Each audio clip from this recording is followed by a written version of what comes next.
What's the Israeli occupation? What's the difference between the West Bank and Gaza? And why can't Israel and Palestine just get along? Well, it's complicated. So let's break it down. It all started way back in the late 1800s and early 1900s, when European Jews began moving en masse to what is today Israel, driven in part by rising anti-Semitism in Europe, and also the burgeoning movement called Zionism, which advocated for an independent Jewish state. They were met by the people who had been living there for centuries, the Palestinians, who were also in the midst of a nationalist awakening. This would be a recurring theme. After World War I, the British were given control of Palestine as a mandate by the League of Nations, and that went pretty badly. The British were trying to rule over two peoples who both wanted independence and their own state, and things got violent. But ultimately, after a lot of debate and fighting, the UN proposed a plan in 1947 to partition Palestine into two separate states, one Jewish and one Arab. That same year, the UN General Assembly voted in favor of the plan, and in 1948, Israel was officially established. But the Arabs rejected the plan, and immediately 5 of them attacked. Israel won the ensuing war, more than doubling the territory it had been allocated in the UN plan. Hundreds of thousands of Palestinians fled or were forced from their homes during this war, which is known in Arabic as the Nakba, or catastrophe. And that event still casts a long shadow over the conflict today. Okay, so we have a bunch of land that both Israelis and Palestinians want, a history of violence and displacement, and not a lot of trust between the two sides. So naturally, peace is easy, right? Wrong. Here's a very quick breakdown of the wars and major events since 1948. In 1967, Israel fought the Six-Day War against Egypt, Jordan, and Syria. As a result, Israel occupied the West Bank, including East Jerusalem, as well as the Gaza Strip, Sinai, and the Golan Heights. They also fought a war with Egypt in 1973, the Yom Kippur War. Then came the Palestinian uprising, known as the First Intifada, from 1987 to 1993. It was largely a non-violent protest against the occupation, but it did lead to a lot of deaths at the hands of Israeli security forces. Among other things, it led to the signing of the Oslo Accords in 1993, which established limited Palestinian self-rule in some areas of the West Bank and Gaza, and created a framework for a full peace agreement to be reached by the year 2000. But that didn't happen. The next major event was the Second Intifada from 2000 to 2005, which was much more violent and included a lot of suicide bombings on the Israeli side. Then in 2006, Hamas, the militant group that controls Gaza, launched rockets into Israel from the Gaza Strip. That led to 3 major Israeli military operations in Gaza in 2008, 2012, and 2014. And in 2015, Hamas and Palestinian Islamic Jihad launched a new wave of rocket attacks. Israel responded with airstrikes, and that brought us to where we are today. So let's talk about those key issues. 1. Jerusalem.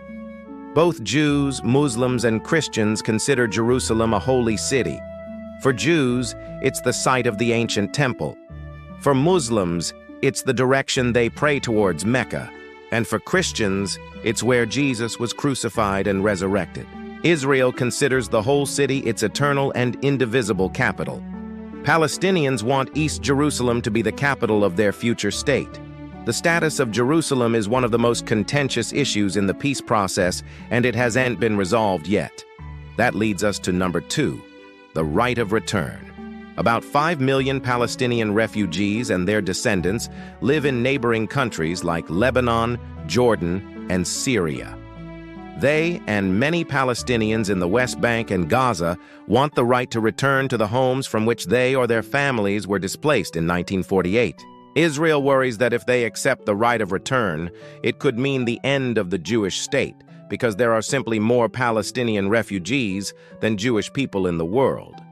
Then there's number 3, security. Israel has legitimate security concerns. It's surrounded by hostile countries and non-state actors that want it destroyed. but the Palestinians argue that Israel's occupation of the West Bank and Gaza and its settlement activities there are the main cause of the violence, and that Israel needs to withdraw from the occupied territories and allow the Palestinians to establish an independent state in the West Bank and Gaza as a solution to the problem. And that brings us to number 4, borders. If Israel withdraws from the West Bank and Gaza, where exactly will the border be? Will it be the 1967 lines? Something else? There are also the Israeli settlements in the West Bank, which are considered illegal under international law. What happens to the 400,000 or so Israeli settlers who live there today? Do they get to stay? Are they allowed to vote in Israeli elections? And if so, how does that affect the balance of power between Israelis and Palestinians? These are the kinds of questions that need to be answered in any final status agreement. Finally, number 5, mutual recognition.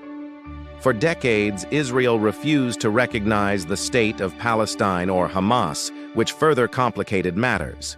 However, in 2014, Israel began recognizing some Palestinian non-governmental organizations, and in 2021, Israel and the UAE agreed to normalize relations. So there is a glimmer of hope that perhaps recognition is on the horizon. We mentioned Hamas earlier. Let's talk a little bit about them and other players in the conflict. First off, Hamas, which literally means Islamic resistance, is a Sunni Islamist political organization and militant group. Its charter calls for the destruction of Israel and the establishment of a state of Palestine in its place. Hamas is designated a terrorist organization by the US, the EU, Canada, and other countries. But Hamas says it's a legitimate resistance movement fighting against foreign occupation. Another player is Palestinian Islamic Jihad, which is even more radical than Hamas and also has a military wing. Islamic Jihad is designated a terrorist organization by the US and the EU. There are also a variety of Palestinian militant groups that operate in the West Bank, which Israel says are funded and supported by groups like Hamas and Islamic Jihad. On the Israeli side, we have a group called the Jewish Home, which advocates for Israeli settlement in the West Bank and opposes a Palestinian state. Some members of this group have called for the annexation of the West Bank. Now, that's a really complicated issue that we can't get into here, but suffice it to say that the West Bank is considered occupied territory under international law. So what about the countries in the region? Egypt has traditionally played a key role in mediating between Israel and Palestine. Jordan is home to 2 million Palestinians and is a key player as well. Saudi Arabia is the leader of the Arab world, and its support would be crucial to any lasting peace agreement. The UAE and Bahrain have recently normalized diplomatic relations with Israel, and the US is obviously a key ally of Israel and a major player in the region. The UN and the EU also play an important role. So what is the current situation? Well, in Gaza, which has a population of about 2.3 million, Hamas and Islamic Jihad control all aspects of life. They run schools, courts, social services, and even some economic institutions. Israel still controls the borders and most of the airspace and maritime zones around Gaza, and it maintains a naval blockade on the territory. In the West Bank, which has a population of about 4.8 million, the Palestinian Authority of Mahmoud Abbas governs parts of the territory, but Israel still controls the borders, most of the airspace, the railways, and major roads.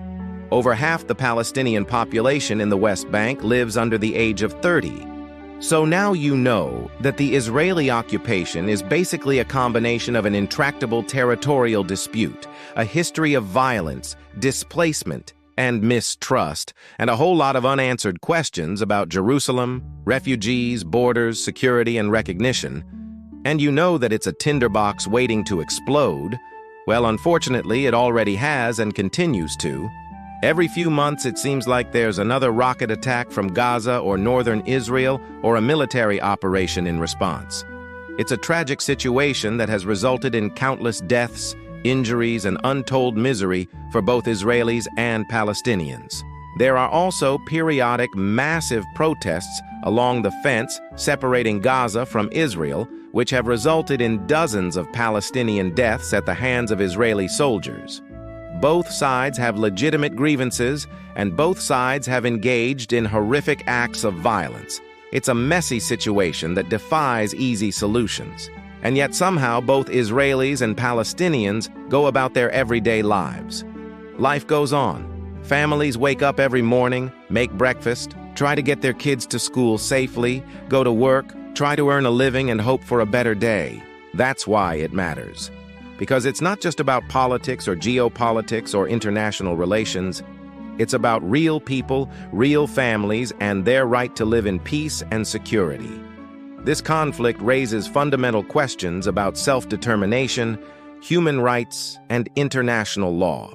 It challenges us to confront the complexities of the modern world and to grapple with the legacies of colonialism and occupation. The Israeli occupation is a reminder that peace is not easy and that even in the darkest of times, hope must endure.